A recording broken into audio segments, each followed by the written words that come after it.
세상에 널려 있는 것이 배움의 장입니다. 무엇을 배우든 교육열에 불타는 많은 부모들이 있는 한, 특별히 세계 최고의 학부열에 불타는 대한민국에서는 배울 것들이 넘쳐납니다. 예전에 학교 위주의 교육이 이루어졌다면 지금은 학교는 당연한 것이고 기능적인 부분까지 다양한 교육의 장들이 마련되어 있습니다. 그런데 아이러니한 것은 그렇게 죽기 살기로 공부해서 들어간 학교의 전공대로 사는 사람들이 많지 않다는 것입니다. 왜 배운 것으로 살지 못하고 새로이 또 배워서 사는 사람들이 많은 것일까요? 처음부터 정말 잘 배우고 그 배운 것을 기반으로 더 발전시키며 살아갈 때 더 깊이 있는 인생을 살아갈 터인데 하는 아쉬움이 생기는 부분입니다. 우리는 오늘도 우리의 삶을 풍요롭고 지혜롭게 할 잠언의 말씀 속에 들어와 있습니다. 진정 어떻게 살아야 하는 것인지를 배우는 교육의 현장 속에 있는 것입니다. 여러 가지 교육의 과목들이 있지만 무엇보다도 가장 중요한 것은 이 땅에서 어떻게 의롭게 사는가를 배우는 그 과목이야말로 우리를 구원하는 구원의 과목이 아니겠는가 하는 생각을 해보게 되는 것입니다. 그만큼 오늘 우리가 배우는 이 잠언의 교육은 우리뿐만 아니라 우리의 후손들, 우리 그야말로 자자손손이 배워서 행하고 실천하고 그리고 그것을 통해서 열매를 맺어가게 하는 아주 아름다운 과목이 바로 잠언이 아닐까 싶습니다. 배운 대로 잘 실천하며 산다면 얼마나 좋겠습니까? 스승의 입장에서도 제자들이 가르친 대로만 한다면 왜 또 반복하는 수고를 하겠습니까?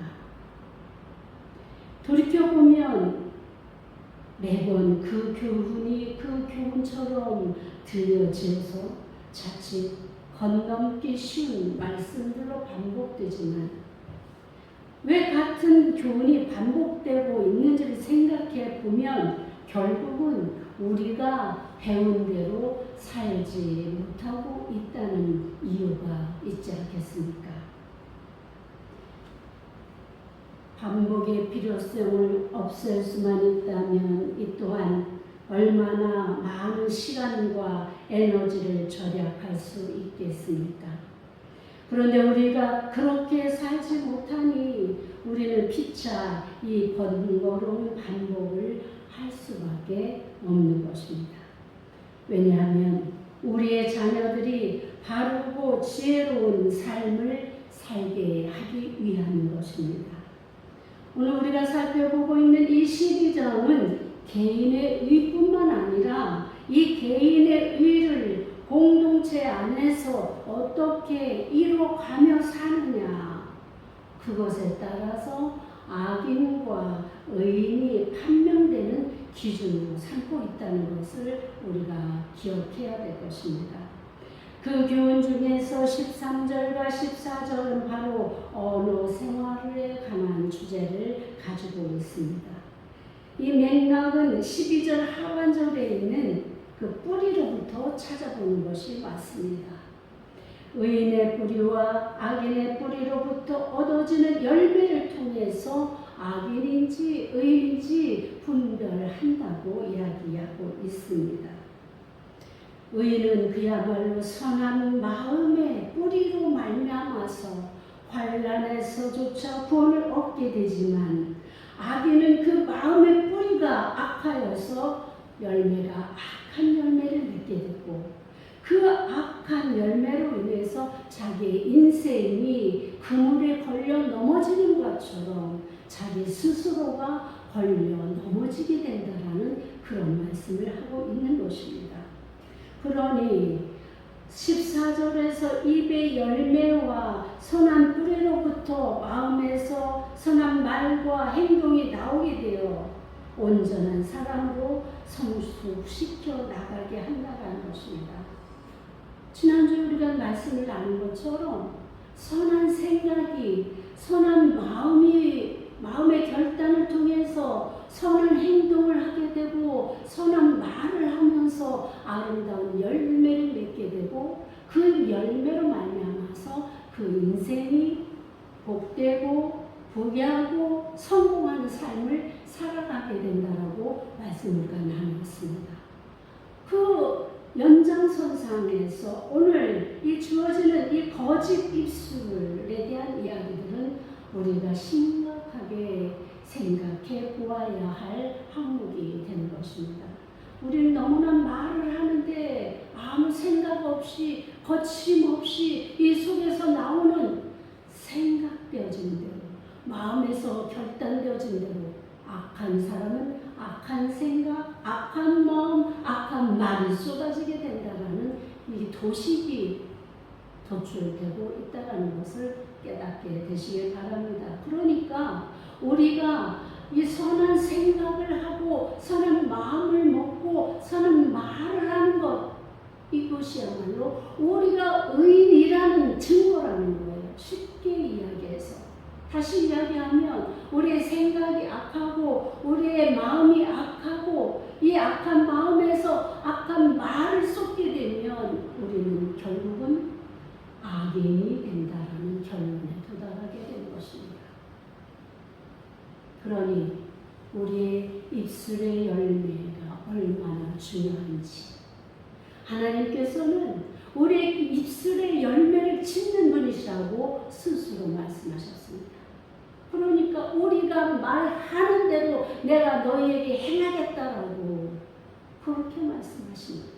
그러니 우리가 선한 말을 할 때 하나님은 우리의 삶을 선한 삶으로 이끌어 가실 것이고 우리의 말이 악한 말이 나올 때에 우리의 삶이 악한 삶으로 이어지게 돼 있다라는 것입니다. 그러니 우리가 얼마나 이 말을 조심해야 되는지를 생각할 수 있는 것입니다. 거짓 입술은 여호와께 미움을 받아도 진실이 행하는 자는 그의 기뻐하심을 받느니라. 22절에 기록되어 있는 하나님의 말씀입니다. 이 말씀은 우리의 언어 생활을 결국은 여호와를 얼마나 경외하고 사는가와 연결지어서 말씀하고 있음을 보게 되는 것입니다. 입술의 허물은 입술로 짓는 죄악을 말합니다. 자신의 입으로 범하는 죄로 인하여 분명한 보험을 받게 될 것을 경고합니다. 말의 중요성은 늘상 강조되어 왔습니다. 특별히 말은 사람의 관계망 사이에서 중요한 역할을 합니다. 서로의 의사 전달에 있어서 사용되는 말은 서로의 사이를 좋게도 하고 나쁘게도 하는 매개체입니다. 말 한마디로 천냥빚을 갚을 수도 있는 것이고 말 한마디로 사람의 생명을 살리기도 하고 죽이기도 합니다. 그러니 소자를 실족시키는 자에 대한 경고의 말씀이 얼마나 무서운 것인지 우리는 깨달아야 하는 것입니다. 우리가 얼마나 많은 생각 속에서 한마디 말을 해야 하는지를 심각하게 생각해 보아야 하는 이유입니다. 그러니 말 한마디를 하면서 이 말을 꼭 해야 하는 말인지, 이 말이 사실인지, 이 말이 선한 말인지 3번을 생각해보고 말을 한다면 우리가 저지르는 아무 생각 없이 던지는 그 많은 말의 실수들을 줄일 수 있지 않겠습니까? 또한 자기가 한 말에 대한 책임을 지는 사람이 되어야 합니다. 자기가 한 말인지도 모를 정도로 비도덕적인 사람들의 특징이 바로 무책임입니다. 말할 때도 숙고해서 하고 자기가 한 말이면 책임을 지고 이행할 것이며 진실과 성실로 모범을 보이는 삶이야말로 참 그리스도의 삶이 되는 것입니다. 이런 자들에게는 선한 열매, 즉 하나님의 사랑과 사람들의 존경을 얻게 되고 그 말들로 인하여 큰 축복을 얻게 될 것임을 말씀하고 있는 것입니다.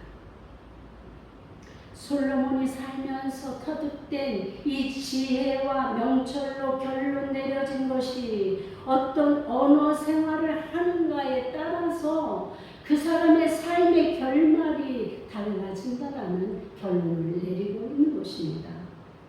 요즘 어른이나 아이나 욕으로 사는 사람들이 넘쳐납니다. 그들의 결말이 어떨지를 안다면 어떻게 그렇게 우리는 생각조차 할 수 없는 엄청난 악한 욕들로 일상을 살아가는지 너무나 어이없는 일들이 많습니다. 그들이 하는 그 욕을 우리가 들은 것조차도 다시 꺼내어 기억하기 어려울 만큼 험한 더러운 그 욕설을 입에 늘상 붙이고 사는 사람들, 그 사람들의 결말이 어떠할지 우리가 알 수 있는 것 아니겠습니까? 그러니 여러분은 그러지 마십시오. 여러분들은 입술을 깨끗하게 거룩하게 하며 살아가십시오. 이사야 선지자가 맨 처음 하나님께로부터 소명을 받을 때에 그의 고백이 무엇입니까? 주님의 제단 숯불로 나의 부정한 입술을 태워주십시오. 이 고백을 하지 않습니까? 우리가 하나님의 사랑으로 거듭나기 위해서는 우리의 부정한 입술부터 성령으로 거듭나야 되는 것입니다. 그러니 입술이 성령으로 거듭나지 않고 단물과 쓴물을 내는 이 더러운 입술이 된다면 우리가 어떻게 하나님의 자녀요, 하나님의 부르심을 받은 자들이요, 하나님의 백성으로 살아갈 수 있겠습니까? 한 입으로 하나님의 복음을 전하고 하나님의 그 거룩하신 이름을 우리가 부르면서 어떻게 똑같은 그 입술로 세상의 그 더러운 욕설을 우리 입술에 담을 수 있겠느냐라는 말인 것입니다. 그러니 입술이 거룩한 자, 입술이 정결한 자는 바로 의인이라는 결론에 도달하게 되는 것입니다. 15절을 보니까 미련한 자는 자기 행위를 바른 줄로 여기나 지혜로운 자는 권고를 듣느니라 이렇게 기록되어 있습니다. 지난주에도 우리는 이와 같은 내용을 권고받았습니다. 훈계를 좋아하는 자와 징계를 싫어하는 자의 비교를 통해서 사람이 아닌 짐승으로 살지 않기 위해서 훈계를 좋아하는 자들이 되기로 우리는 결단하였습니다. 그렇게 살고 계십니까? 오늘 이 말씀에서 살펴볼 것은 미련한 자, 즉 악인은 어떠한 자인가를 설명하는데 바로 자기의 행위를 옳게 여기는 자라는 것입니다. 사람은 완전하지 못하여 자주 넘어지고 때때로 실수하며 살게 되어 있습니다. 우리의 불완전함을 인정하고 자신의 살펴 실수할 때 잘못할 때 있음을 인정하고 돌이키고 고치고 용서받고 그렇게 사는 것이 당연합니다. 세상에 완전한 자는 아무도 없다라고 분명히 말씀하셨기 때문에 우리 스스로가 내가 불완전한 사람인 것을 우리는 인정하고 들어가야 되는 것입니다. 그런데 자신의 그 불완전함을 인정하지 않고 오히려 자신은 완전한 채로 사람들 앞에서 군림하려 하는 사람들이 너무나 많습니다. 모든 사람들이 자신의 생각이 가장 옳은 것이냐, 자신의 삶이 가장 합당한 것이냐, 다른 사람 타인을 향해서 지적질하고 정죄하고 그들이 틀렸다고 판단하는 이 판단, 그들이 교만하기 때문이라고 성경은 기록하고 있습니다. 그러니까 다시 이야기할 때 오늘 말씀에서도 살펴보았듯이 악인은 자신을 완전하다고 여기는 자라고 이렇게 기록해 있지 않습니까? 이것이 미련한 자로 악인이라는 것, 자신의 정체를 인정하지 않고 자신을 완전한 자로 여기며 하나님과 같은 자로 여기고 하나님의 뜻을 따라 사는 것이 아니라 자신의 생각대로 자신이 소견대로 살아가면서 그것을 옳다고 주장하는 자들이 이 세상에 너무나 많이 있습니다. 성경은, 솔로몬은, 하나님은 바로 그들을 향해서 악인이요 미련한 자들이라고 기록하고 있는 것입니다. 오늘 이 미련한 자는 자기의 모든 행위를 옳게 여기면서 반복된 삶을 살아가고 있습니다. 그러니 저들이 깨우치지 않고 돌이키지 않고 자신의 불완전함을 인정하지 않고는 저들은 영원히 멸망할 수밖에 없는 악인이 되어버린 것입니다. 세상에서 그야말로 자기 자신이 모든 것이 옳다라고 여기는 사람, 그런 사람이 아마도 자신의 판단이 틀렸다고 하면서도 그 행위를 반복하는 사람이 없을 것입니다.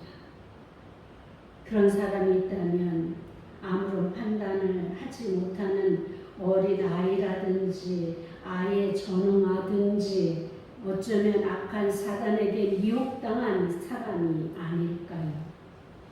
우리는 신이 아니니 부족한 사람 맞습니다.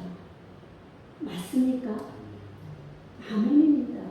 이것을 인정하지 않는 그 자체가 악인 것입니다. 남들이 아무리 틀렸다고 말해줘도 자기가 자기 판단만 고집하는 사람, 이 사람이 미련한 사람 맞습니다. 자기 교만으로 가득 찬 사람이 어떻게 사람들과의 바른 관계를 형성하며 의로움을 나타내겠습니까? 지금 다시 한번 환기시키지만 이 10장에서부터는 개인의 의가 아니라 공동체 안에서의 의, 사람과의 관계를 어떻게 의롭게 풀어갈 것인가에 대한 그런 말씀이라고 저는 말씀드렸습니다.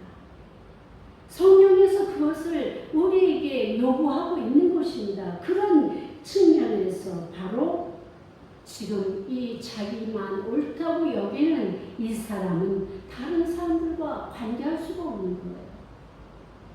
때로는 내가 맞을 수도 있지만 때로는 내가 틀릴 수도 있습니다. 때로는 저 사람 말이 맞고 내가 틀릴 수도 있는 거예요. 그럴 때 인정해 주는 거예요. 인정해 주고 다시 그들과 옳은 대로 뜻을 맞춰서 의를 행해 나가는 사람, 그 사람이 바로 의로운 사람이고 그렇게 우리의 공동체 속에서 살아가라. 지금 이렇게 말씀하고 있는 것입니다. 그러나 겸손한 자는 자신의 부족함을 인정하고 용서를 빌며 바른 관계를 형성하기를 힘쓰는 자입니다. 아무리 의로운 사람일지라도 겸손한 사람일지라도 누군가 자기를 향해서 틀렸다고 말하면 쉽게 그것이 수용되기가 어렵습니다. 그렇죠? 그런데 이 의로운 사람, 겸손한 사람은 자신도 불완전한 사람이기 때문에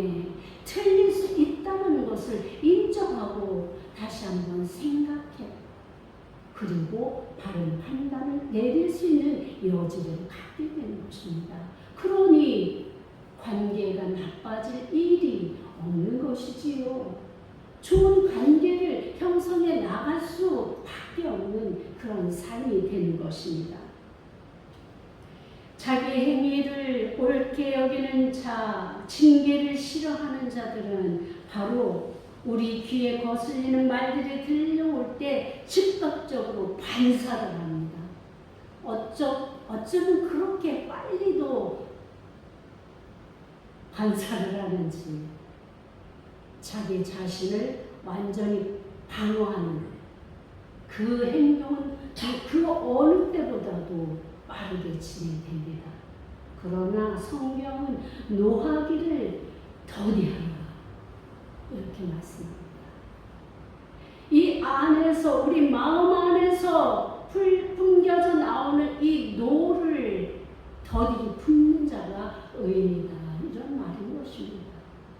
그런데 악인은 그렇지 않습니다. 즉각적입니다. 반대로 의인은 그것을 수용하고 심사숙고하고 다시 판단하여서 결정하고 잘못했던 것을 인정하는 그런 사람인 것입니다. 솔로몬은 그야말로 그렇게 즉각적으로 판사한 그들을 향해서 짐승과 같다고 말합니다. 그러나 훈계를 좋아하는 자, 권고를 듣는 자들은 객관적인 충고나 권고를 수용하고 보다 성숙한 관계를 이루기를 힘쓰는 자들입니다. 미련함과 지혜로움의 차이가 바로 겸손과 교만으로 분별할 수 있는 것이라는 것입니다. 교만은 하나님께서 가장 싫어하시는 것 중에 하나입니다. 교만은 패망의 선봉이라 하셨고 반드시 그 목을 꺾으신다고 하셨습니다. 망하고 싶지 않다면 우리의 목이 꺾이기를 싫어하신다면 겸손한 삶을 살아가시기 바랍니다. 23절까지를 살펴보면 온전한 삶을 살아가는 슬기로운 삶을 설명하고 있습니다. 그러니까 온전한 마음의 뿌리로부터 나오는 이 실천이 어떤 결과를 맺게 되는지에 대한 부분인 것입니다. 자신의 잘못과 오류를 인정하고 지혜의 권고를 수용하는 삶은 바로 슬기로운 삶이다. 이렇게 설명하고 있습니다. 쉽게 화내지 않고 참는 자가 슬기로운 자다. 이렇게 16절에서부터 18절까지 말씀하십니다. 미련한 자는 당장 분노를 나타내거니와 슬기로운 자는 수욕을 참느니라. 이웃과의 관계망 사이에서 언쟁을 하는 경우 그것을 배경으로 하는 이 권고는 참으로 어려운 숙제에는 틀림없습니다. 어떠한 이유이든 공격을 받게 되면 난처해집니다. 그러나 그 상황 속에서 의인과 악인이 분별되어진다는 것을 우리가 생각해 본다면 우리가 어떻게 살아야 하겠습니까? 미련한 자는 즉각적인 반응을 보이는데 분노를 참지 못하고 표출한다는 것입니다. 심지어 칼로 찌름같이 함부로 말하는 자를 말합니다. 말 한마디가 사람을 죽이고 살리고 한다고 하지 않았습니까? 때때로 우리에게 그 악한 말 한마디가 우리의 심령을 죽이는 경우도 많이 있습니다. 그러니 우리는 이런 말을 삼가야 하는 것입니다. 칼로 찌른다는 것은 치명타를 입혀서 죽음에 이르게 할 정도의 상처를 주는 것을 말합니다. 그러나 슬기로운 자는 자제하며 모욕을 참는다고 합니다. 미련한 자는 앞뒤 상관없이 짜증을 내고 불쾌히 여기며 화를 낸다는 것입니다. 자기 안에 분노를 급하게 감정을 절제하지 못하고 즉각적이고 충동적으로 표출을 한다는 것입니다. 그러나 슬기로운 자는 신중하고 판단하고 적절하게 처신하고 추치와 불명예조차도 참아내며 오히려 용서하고 관용으로 덮어주는 사람을 이야기합니다. 쉬운 일은 결코 아닙니다. 그러나 그러한 자가 슬기로운 사람이며 의로운 의인이라고 말씀하시니 우리가 그렇게 살려고 노력해야 되지 않겠습니까? 거짓이 아닌 진실을 말하는 삶이 바로 슬기로운 삶이고, 교만하게 자신의 지식을 드러내지 않는 자세가 바로 슬기로운 삶입니다. 잘 알지도 못하면서 자신이 이 세상에서 가장 지식과 학식이 높은 사람인 채 그저 조금 소견을 가지고 과장하고 확대하여서 말하는 사람들이 많습니다. 왜 그렇습니까? 그들 속에 교만이 있기 때문입니다. 교만이 있고 거짓이 있기 때문입니다. 다 알지 못하는 것, 그것을 다 아는 채 말하는 것이 얼마나 거짓된 삶인지를 우리는 깨닫게 되는 것입니다. 목사인 저조차도 설교를 준비하면서 정말 최대한으로 나의 사견을 줄이려고 애쓰고 힘냈습니다. 목사일지라도 하나님에 대해서 완전하게 다 알지 못합니다. 하나님을 다 아는 사람이 이 세상에 아무도 없습니다. 그런데 자신이 마치 하나님에 대해서 다 아는 것이냐 말하는 사람들이 많습니다. 거짓된 사람들입니다. 우리가 아무리 배우고 지식과 학식을 쌓아도 어찌 피조물이 창조주를 다 알 수 있겠습니까? 마찬가지입니다. 여러분들에게도 이 세상에서 배운 지식과 학식, 그것이 다 있는 것 같지만 여러분들보다 더 많은 지식과 학식을 가진 사람들도 너무나 많습니다. 그러니 우리는 늘 말할 때 겸손하게 진실로 내가 알고 있는 만큼만 말하는 습관을 가지시게 되기를 바랍니다. 그럴 때 우리는 오히려 진실을 말하는 자들이 되는 것입니다. 교만하게 그야말로 사는 자들은 아는 대로 말하지 않고 아는 대로 살지 않습니다. 가지지 못하는 자들이 더 자기가 가진 것을 과시하려고, 부자들은 오히려 겸손하게 모든 삶을 사는데 오히려 허세, 이런 교만으로 가득 찬 사람들은 있는 것 없는 것 다 끌어다가 자기를 치장하는 데 사용합니다. 자기를 드러내는 데 사용합니다. 이 얼마나 어리석은 자입니까? 이 얼마나 미련한 자입니까? 아는 대로 말하고 가진 대로 살아가십시오. 이것이야말로 진실한 삶이 되는 것이고 슬기로운 삶이 되는 것입니다. 24절에서부터 27절에서 보니까 슬기로운 자와 어리석은 자의 삶의 결실이 대조되어 나타납니다. 슬기로운 자는 사람을 다스리는 자가 된다는 것입니다. 그런데 불의한 곳에서 나타나는 정황은 미련한 자가 사람을 다스릴 때 많은 불행한 일들이 일어납니다. 슬기로운 자가 다스리는 자가 되면 그곳은 평화요, 기쁨이요, 행복의 땅이 된 것입니다. 그러나 악한 자가 다스리는 그러한 곳은 불법 천지요, 악의 성행이요, 그야말로 우상 숭배요, 하나님을 배역하는 자들이 넘쳐나는 곳입니다. 결국은 그곳은 망하게 되고 심판받게 되는 곳이 되는 것입니다. 그러니 행여 자신이 다스리는 사람이라면 더욱 자신을 돌아보고 슬기로운 사람으로 살아가게 되시기를 권면합니다. 25절은 선한 말을 하는 자는 근심이 아닌 즐거움을 누리고 살게 된다고 말씀하고 있습니다. 26절은 의인은 그 이웃의 인도자가 됩니다.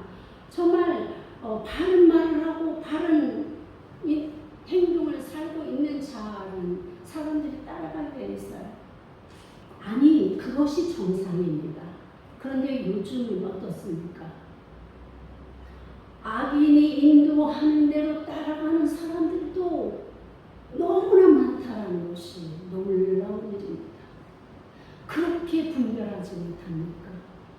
그렇게 악인지 선인지 구별하지 못하고 내가 악을 따라갈 때 멸망의 길이고 선을 따라갈 때 축복의 길인 것을 분별하지 못하고 악이 인도하는 대로 악이 선동하는 대로 따라가는 이 많은 사람들을 어찌하면 좋겠습니까?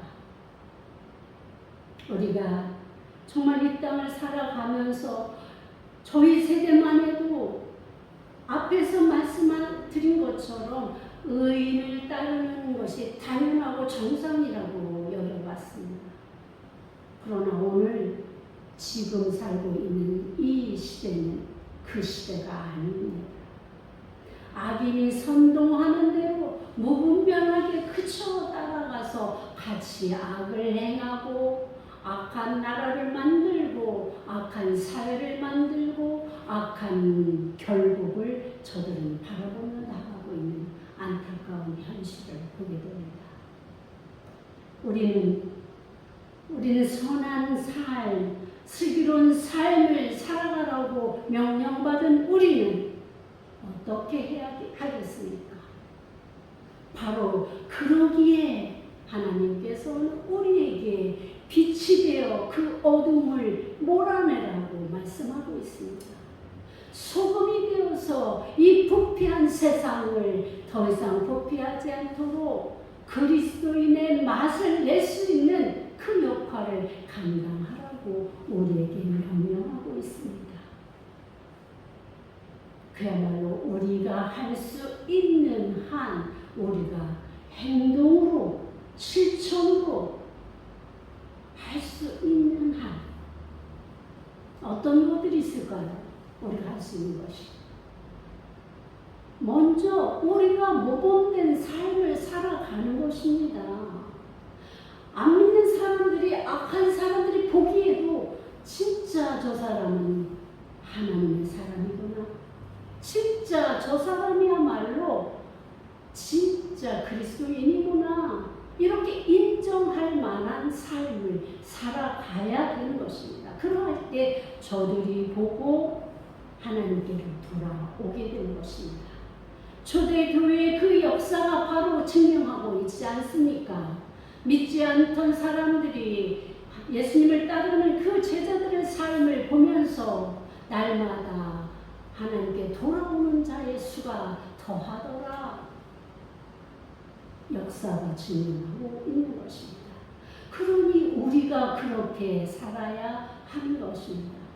그런데 우리조차도 저들과 분별할 수 없을 만큼 거짓과 욕과 악함으로 살아간다면 이는 나라의 앞날이 어찌 되겠습니까?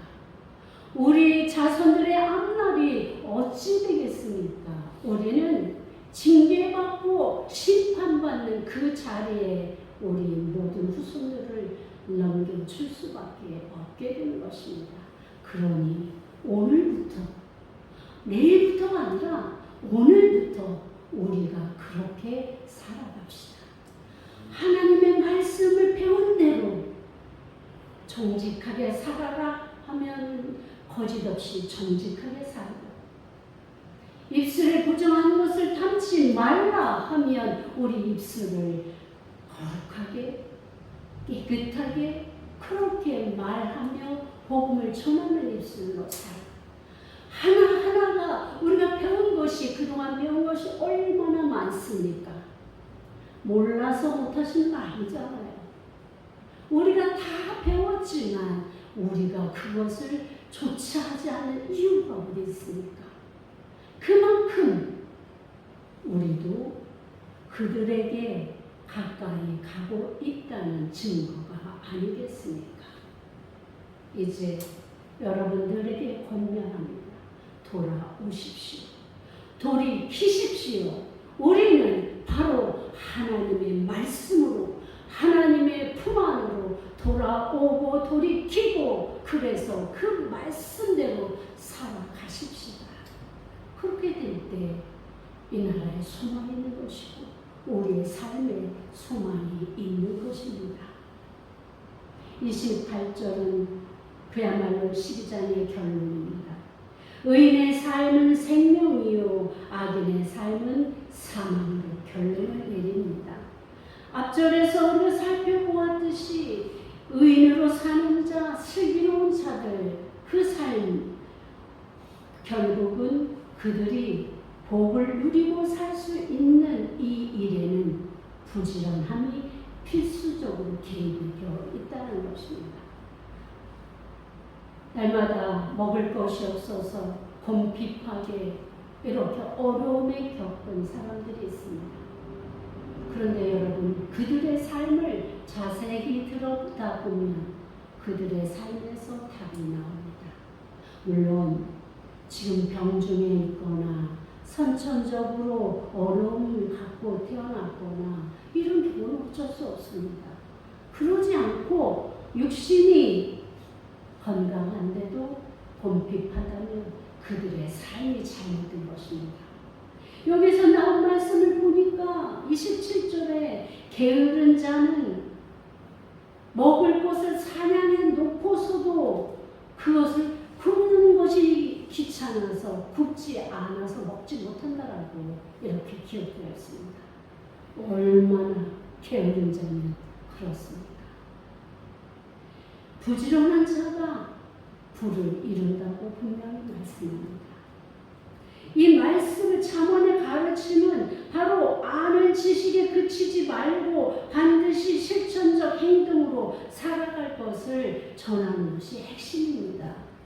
옛날 우리 조상들이 양반이라는 계층에 묶여서 책만 읽고 자기 처자식은 굶겨서 노예로 종으로 남의 집 일을 다니게 만드는 이 일들을 우리는 많이 들었지 않습니까?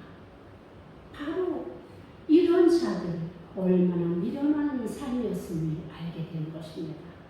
또 한 가지, 그야말로 잘못 판단하는 그 판단으로 인해서